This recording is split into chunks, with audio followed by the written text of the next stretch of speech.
Hi friends, నేను మీ మహాలక్ష్మిని. Welcome to Mahalakshmi kitchen.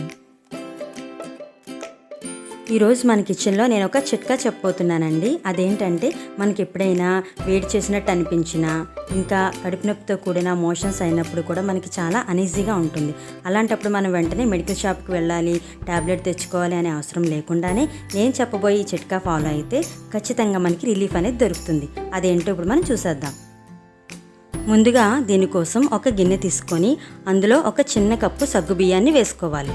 ఇందులో కొద్దిగా వాటర్ వేసుకొని ఒకసారి శుభ్రంగా కడుక్కోవాలి.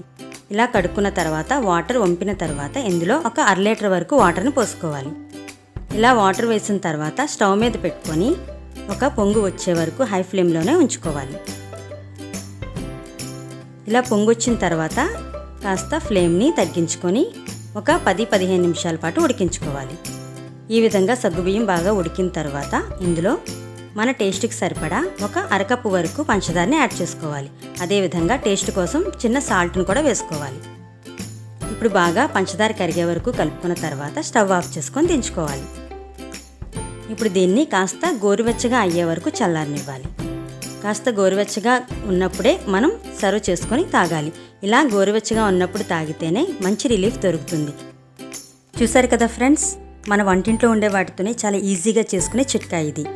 మనకు కానీ మన ఇంట్లో ఫ్యామిలీ మెంబర్స్ కానీ ఎవరికైనా సడన్గా ఒంట్లో వేడి చేసినట్లు అనిపించినా, ఇంకా కడుపు నొప్పితో కూడిన మోషన్స్ అయినా కూడా కంగారు పడిపోకుండా ఒకసారి ఇలా సగ్గుబియ్యంతో చేసి ఇవ్వండి. ఖచ్చితంగా రిలీఫ్ అనేది దొరుకుతుంది. మీకు ఈ వీడియో నచ్చినట్లయితే లైక్ చేయండి, షేర్ చేయండి, ఇంకా సబ్స్క్రైబ్ చేసుకోవడం మర్చిపోవద్దు. Thank you.